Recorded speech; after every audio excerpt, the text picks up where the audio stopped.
Hello les amis, j'espère que vous allez bien, moi je vais très bien et j'espère que vous avez passé un bon week-end. Ce soir je viens nous parler, je voudrais qu'on partage ensemble d'un sujet sur lequel je suis en train euh, d'écrire actuellement. J'ai pas encore fini d'écrire, j'ai pas encore voilà, finalisé le sujet, mais c'est un sujet tellement complexe et pendant que je rentrais chez moi ce soir, j'ai eu une inspiration et je me suis dit, même si j'ai pas encore fini, j'ai pas encore finalisé, pourquoi ne pas partager déjà ce qui me remontait à cœur, parce qu'il y a peut-être une personne qui en a besoin là, maintenant, et pourquoi attendre jusqu'à la fin. Donc ça va être un sujet, comme je disais tout à l'heure, qui est très très complexe, donc je vais le faire en plusieurs parties. Au fur et à mesure que j'avance dans mon écriture, je, je vais essayer de faire une vision quand j'aurai quelque chose qui me booste, qui me donne envie de parler, donc tout simplement.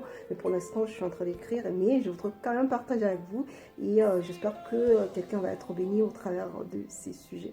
Alors, je voudrais vous parler de relations toxiques, tout simplement relations amoureuses mais toxiques.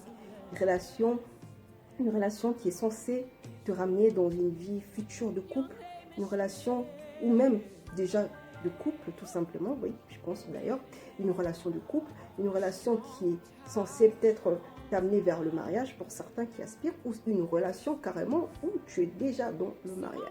Enfin, peut-être on va me dire, oh, t'es pas marié, qu'est-ce que t'en sais? Je suis pas mariée, mais je pense que c'est une parole de connaissance pour tout le monde, pour peu importe le fait que je sois mariée ou pas, mais par rapport à mon expérience personnelle, par rapport à l'expérience que j'ai eue auprès de personnes qui sont mariées et autres, qui sont en couple tout simplement. Et j'espère que ceci va pouvoir aider quelqu'un et faire prendre conscience à une personne, soit une femme ou un homme tout simplement. Donc je disais que je voudrais parler d'une relation toxique. Qu'est-ce que c'est une relation toxique? Bien évidemment, je n'ai pas fait de recherche pour aller chercher de définitions de dictionnaires et autres, non, tout simplement. Parce que comme je disais, je suis en train d'écrire, mais là, je voudrais tout simplement parler de ce qui me passe par la tête et avec mes propres mots qui sont tout simplement simples, qui vont permettre à quelqu'un de se retrouver tout simplement. Qu'est-ce que j'appelle une relation toxique? Une relation toxique, c'est tout simplement une relation dans laquelle tu vis, mais cette relation, cette dernière est destructive. C'est une relation que tu es en train de construire avec une personne, soit un homme ou une femme, mais cette relation te fait du mal. Cette relation est nuisible pour toi. Cette relation fait en sorte que tu fais des compromis, mais incroyables, par rapport à tes principes, par rapport à tes valeurs, par rapport à ce que tu aspirais comme une relation de couple. Tu te retrouves dans une relation, non pas seulement qui te détruit, mais une relation qui change la personne que tu étais ou que tu es tout simplement. Une relation qui t'amène nulle part en fait. Qui t'amène nulle part, c'est-à-dire que tu peux rester là, tu regardes. Je dis toujours, je pense, hein, et je le dis toujours, en fait, quand on vit avec une personne, on est censé évoluer. On est censé commencer quelque part et aller quelque part. On est censé, peu importe si c'est pas très rapide, peu importe si ça va nous prendre du temps, mais lorsqu'on s'arrête pour réfléchir où on était hier, qu'on se rende compte que même si on n'a pas fait 100 pas, on a peut-être fait 2 pas, tout simplement. Mais lorsqu'on se retrouve dans une relation que j'appelle moi toxique, c'est une relation où, quand tu regardes où tu étais hier et où tu es aujourd'hui, en fait, c'est même pas que tu es au même endroit, non. Tu es vraiment plus en arrière, en fait. Tu es vraiment régressé, c'est-à-dire que tu es réparti encore en arrière. C'est-à-dire qu'une relation où, au lieu de te faire avancer, te fait reculer. Une relation qui est tellement nuisible au point où, comme je disais tout à l'heure, en fait, il y avait des ambitions, cette personne qui avait certaines valeurs, mais à cause de cette relation-là, tu te retrouves à faire des compromis partout, des compromis qui font en sorte que tu te retrouves, mais vraiment en arrière, en fait, tu régresses au lieu de progresser.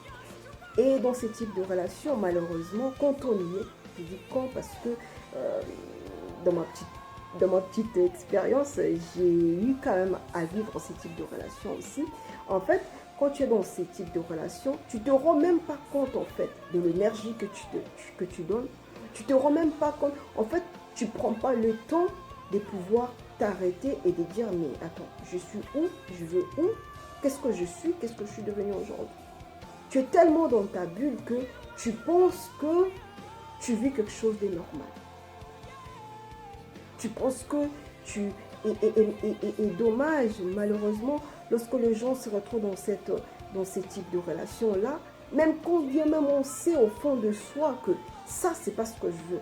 Ça, c'est pas ce que j'ai toujours voulu pour mon avenir. C'est pas ce que j'ai toujours voulu pour mon futur. C'est pas cette relation-là. C'est pas ça. Lorsque j'avais une idée, un objectif, lorsque j'avais une vision par rapport à l'homme de ma vie ou la femme de ma vie, ça, ce que je suis en train de vivre, c'est pas ce que j'avais comme vision. Mais tellement on est là-dedans, même si au fond de son cœur on sait, même si au fond de son cœur, parce que Dieu ou la conscience nous interpelle toujours. Il y a un moment où tu auras une voix au fond de toi qui te dit ce que tu vis là, c'est pas ce que tu devais vivre. Mais très souvent on est démunis, très souvent on ne sait pas comment s'en sortir. Comme je disais, comme je l'ai dit, toxique, c'est-à-dire que c'est comme un poison en fait qui devient partie de toi en fait, qui devient une partie de toi. C'est-à-dire que tu deviens dépendant ou dépendante de cette relation-là, de cette personne-là. C'est-à-dire que tu n'arrives même pas à voir ta vie sans la personne ou hors de cette relation. Ne demande pas aux gens de briser les relations ou de divorcer ou quoi que ce soit. Non, demande juste à une personne qui est en train de vivre quelque chose qui est mauvais pour lui, pour elle, mais continue de faire semblant, continue de rester, continue de ne pas penser à pouvoir trouver un moyen pour s'en sortir. Bien évidemment, je ne dis pas que c'est facile, hein, parce que je sais de quoi je parle, mais pendant ce temps-là, peut-être les gens ont besoin d'une personne qui te réveille la conscience, d'une personne qui te dit « Hey, fais attention ». Parce que très souvent, qu'est-ce qui arrive? Dieu merci, hein, moi, comme je disais, j'ai eu une expérience, mais je ne suis pas retrouvée au bout de la chose. Parce que très souvent, les gens en fait, ils prennent conscience lorsque ça devient grave. Lorsque quelque chose de grave, de plus grave arrive, c'est là que la personne se réveille, se dit, même mince. Et aujourd'hui, moi, je voudrais interpeller quelqu'un de ne pas attendre que la chose grave arrive pour réveiller ta conscience. De ne pas attendre que quelque chose de grave arrive pour que tu te réveilles, que tu te rendes compte que ce que tu es en train de faire là, tu es en train de te détruire toi-même. J'ai eu cette chance-là et je voudrais vraiment partager avec vous. Donc, je disais que c'est une relation vraiment où on est tout simplement démunis. Ces personnes qui sont passées par là, très souvent, tu as l'entourage qui ne comprend même pas pourquoi tu continues de rester dans ça. Ou soit encore l'inverse, où tu as l'entourage qui n'est même pas au courant, qui ne peut même pas croire que tu vis ce genre de choses. Mais tellement tu es enfermé, tu gardes ça pour toi et ça te détruit. Ça change la personne que tu étais. Tu étais peut-être une personne avec plein d'ambition, comme je le disais, mais tu te retrouves tellement la relation, la personne avec qui tu partages. Quand je parle de la relation toxique, c'est-à-dire qu'il y a une personne qui est un poison pour l'autre. Je suis désolée d'appeler ça comme ça, mais je le pense vraiment. C'est-à-dire qu'il y a une personne qui est là pour faire du mal à l'autre. C'est-à-dire qu'il y a une personne qui est là, qui est limite sans cœur en fait, qui est destructive en fait, cette personne.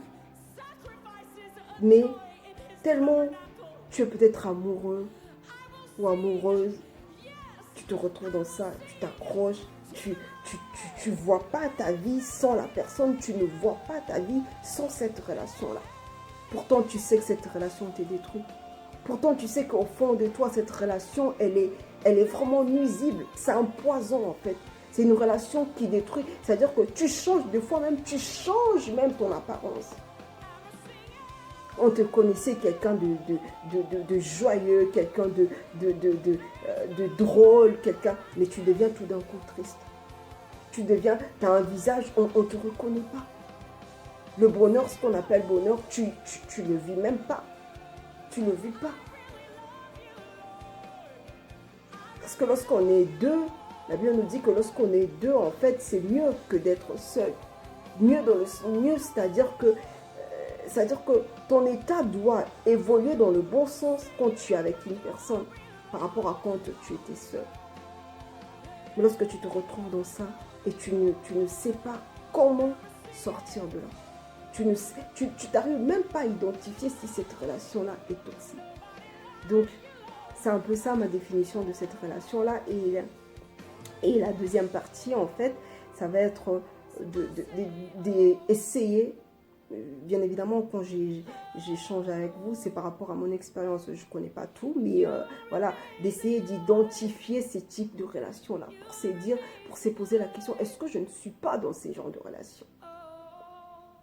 C'est-à-dire identifier ces types de relations.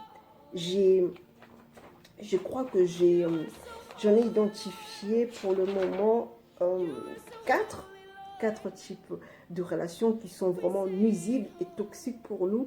Et ces relations-là, soit on doit prendre conscience et chercher à résoudre le problème, soit on sort tout simplement de ça. Parce que la vie, elle est trop courte pour la vivre malheureuse, pour la vivre triste, juste pour faire plaisir à la nature, faire plaisir à la nature, faire plaisir, je sais pas moi, avoir une apparence des vies tout simplement. La vie, elle est trop courte parce que tu peux faire semblant aux yeux des hommes, aux yeux des autres, montrer que tu es vraiment heureux, heureuse, mais au fond de toi, tu l'es pas. Et la vie, elle est trop courte pour vivre ça, en fait. Parce que la vraie vie, c'est ce que tu vis en toi. La vraie vie, le vrai épanouissement, c'est ce que tu vis quand il n'y a pas, comment dirais-je, quand il n'y a pas l'apparence, en fait, quand il n'y a pas de monde, quand il n'y a pas des réseaux sociaux et autres. C'est ce que tu vis personnellement en toi, en fait. Quand tu te poses la question, dans la relation que je suis, j'étais où, je suis arrivée où? Dans la relation dans laquelle je suis en train de construire, dans laquelle je suis actuellement. Cette personne, ces partenaires avec qui je construis la relation, on va où? Ça nous amène où? Qu'est-ce que j'apporte dans la vie de cette personne? Qu'est-ce que cette personne apporte dans ma vie? Comment on avance? Et comme je disais tout à l'heure, la deuxième partie, c'est justement identifier ces types de relations. Vraiment, c'est avec mon expérience vraiment le plus noble possible, le plus humble possible, on va dire, que j'essaye d'identifier ça. Donc, j'ai identifié 4, comme je disais tout à l'heure. La première relation, c'est une relation avec une personne que j'appelle non-support. C'est-à-dire que une personne, en fait, qui te supporte pas. Qui te supporte pas dans le sens pas en fait, comment dire, qui te soutient pas. Voilà le bon terme. Une personne qui ne te soutient pas, que ce soit dans tes projets, que ce soit dans des choses que tu fais, que ce soit dans tes projets que tu as de la vie, de l'avenir et tout, une personne non support, c'est-à-dire que la personne n'est jamais présente.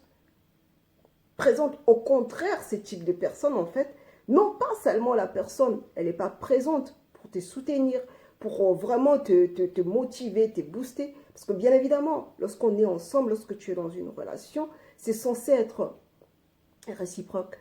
C'est censé être, tu ramènes quelque chose dans la vie d'une personne. La personne ramène quelque chose dans ta vie. Bien évidemment, je ne suis pas ce genre de personne qui attendent à ce que quelqu'un, une autre personne la rende heureuse. Non, pas du tout. Déjà, de soi-même, essayer d'être heureuse de soi-même. sans pour autant attendre que ce soit une autre personne qui te rende heureux ou heureuse. Mais lorsqu'on est dans une relation, on a besoin de ça. Pourquoi on a besoin de ça? Si on a une personne qui n'est pas un soutien pour nous, une personne qui n'est pas présente, vu que tu vis avec la personne, vu que tu partages tout avec cette personne-là, soit cette personne-là, ça va être une personne qui te soutient, au lieu de te soutenir, pardon, la personne ne te soutient pas, pardon, mais par contre, te rabaisse. Ou soit l'inverse, la personne ne te soutient pas du tout et la personne n'a pas du tout d'ambition non plus. Qu'est-ce qui arrive plus tard? Parce que toi, qui avais des projets, qui avait des ambitions, vu que tu te retrouves dans un environnement où tu as une personne qui n'est pas ambitieux, qui n'a pas des projets, qui n'a rien du tout, tout ce que tu avais comme motivation, tout ce que tu avais comme projet, comme ambition, tu fais quoi? Tu le perds en fait. Parce que comme on dit, ce qui s'assemble se ressemble. En fait, tu perds complètement en fait ce que tu avais comme ambition, comme projet dans ta vie en fait. Tu prends le rythme, c'est-à-dire que tu deviens comme la personne. Ou soit, si tu te retrouves avec une personne qui n'est pas un support pour toi, qui ne te soutient pas, mais qui est là, qui te rabaisse. Qu'est-ce qui arrive? Au fur et à mesure que la personne te rabaisse, tu peux avoir un projet, une idée comme ça, tu viens, tu dis, écoute chérie, je voudrais faire ça. La personne va te dire, mais pourquoi tu veux faire ça? Tu ne peux pas le faire, vis ton niveau. C'est-à-dire que la personne te rabaisse. La personne ne valorise pas du tout ce que tu ramènes comme projet. Par conséquent, ne te valorise même pas en fait. Et au final, qu'est-ce qui arrive? Tu perds confiance en toi. Tu deviens dépendant ou dépendante de cette personne-là. Qui, au lieu de te lever, au lieu de te pousser à monter, mais peu importe si tu n'as pas, comment dirais-je, si tu n'as pas le bagage nécessaire, mais quand tu es accompagné d'une personne qui croit à tes rêves, d'une personne qui malgré que la personne sait que tu n'as peut-être pas le compétence et autres, mais d'une personne qui est support, comme je l'ai dit, cette personne va t'aider, va te soutenir, va t'apporter ce qui manquait dans ta vision des choses. Cette personne va t'aider à t'élever et à aller de l'avant. Mais lorsque tu te retrouves avec une personne qui te rabaisse, c'est-à-dire que même toi-même, tu crois même plus en toi en fait. Au fur et à mesure que la personne te rabaisse, te diminue en fait, tu commences à accepter. Tu commences à accepter cette situation-là. Tu commences comme si de toi-même tu commences à te dire mais oui il a raison. En fait tu commences à te voir en fait, à te visionner quand tu te regardes, tu vois le reflet de ce que la personne te dit tout le jour en fait. Dans ce cas-là, tu es malheureuse, mais tu es tellement là-dedans. Tu es tellement dépendante de ça que tu te vois. Au final, en fait, ce qui arrive, c'est que tu ne te vois pas sans la personne, en fait. Tu commences à voir que je suis nulle. Si je m'en vais, si je ne suis plus avec lui, si je ne suis plus avec elle, qui va m'accepter? Vu que je suis nulle. Qu'est-ce que je pourrais faire sans la personne? C'est-à-dire que cette personne-là, comme je disais, toxique, c'est-à-dire que cette personne-là change même ta pensée, en fait. Avec ses paroles, aujourd'hui, demain, tout le jour, quand tu ramènes quelque chose, quand tu ramènes un projet, quand tu ramènes un sujet, en fait, la personne, c'est comme si c'est un poison, en fait, que la personne met en toi, petit à petit, petit à petit, petit à petit, jusqu'à ce que ça devienne ta vie, jusqu'à ce que tu deviens dépendant ou dépendante de cette relation-là, de cette personne-là, jusqu'au point où tu ne te vois pas sans la personne. Si tu essaies de réfléchir à un moment donné, comme tout le monde, des fois tu as une prise de conscience comme ça qui vient, qui te dit, mais c'est pas bien ce que tu fais, la personne te fait du mal. Mais, quelques minutes après, tu te dis, mais de toute façon, si je pars ou si j'arrête, qu'est-ce que je deviens après? Qu'est-ce que je vais faire après? Et ces genres de personnes qui sont toxiques, bien évidemment, en fait, c'est des personnes quand il commence à sentir que tu commences à prendre conscience de certaines choses, à faire certaines reproches, tu dire, mais bé, chérie, j'aurais voulu que tu me soutiennes, nanani. La personne va avoir une attitude, en fait, genre, qui va dans ton sens, en fait. Faire semblant comme si il va te soutenir, en fait. Faire semblant comme s'il est faire semblant d'être présent. Mais il suffit juste que cette tempête-là passe. La personne redevient la même personne d'hier. Et même toi, quand tu vois comme s'il a changé, en fait, tu sais, tu as des doutes, en fait. Tu te dis, ben, ça a toujours été comme ça. Il va faire semblant, mais 2 jours après, ça va redevenir la même personne. Il va faire semblant peut-être parce qu'il va sentir... Parce que ces genres de personnes, moi, j'ai dit que c'est des personnes qui sont faibles, en fait. C'est des personnes, quand ils sentent que tu veux partir, ils se sentent en danger. Et quand ils se sentent en danger, ils sentent que tu vas le laisser ou la laisser. Qu'est-ce qu'il fait? Qu'est-ce qu'elle fait? Elle essaye d'aller dans ton sens, en fait, juste pour calmer la tempête. Mais quelques jours après, la personne redevient la même personne qui était avant. Ça, c'est le premier type d'une relation toxique, d'une relation avec une personne qui est toxique, qui est nuisible, une personne qui te rabaisse, une personne qui te dévalorise, une personne qui, par ses paroles, par ses mots, arrive même à changer ta façon de voir les choses, à changer ta façon de te voir toi-même, de te considérer toi-même. Une personne qui fait en sorte que, au fur et à mesure que tu vis avec cette personne-là, tout ce que tu avais comme ambition, comme projet, ta tête n'est plus là-dedans, en fait. Ça, c'est le premier type, pardon, de ces types de relations-là. Le deuxième type de relation que j'ai intitulé, en fait, c'est une relation où la personne est... où tu vis avec une personne agressive. C'est triste. Bien évidemment, je ne l'ai pas vécu. Mais j'ai eu une expérience avec quelqu'un de très très proche. De très très proche. Une relation dans laquelle tu es battu. Une femme, que ce soit une femme ou un homme, hein, parce qu'aujourd'hui, tout est possible. Non pas seulement tu es diminué, non pas seulement tu es rabaissé, mais la personne t'est bas, en fait. La personne t'est dévalorise à un point où tu sais pas par quelle porte sortir, en fait. Une relation dans laquelle la personne non pas seulement est agressive, non pas seulement il t'est bas, mais parfois même, j'ai entendu une personne qui te viole, en fait.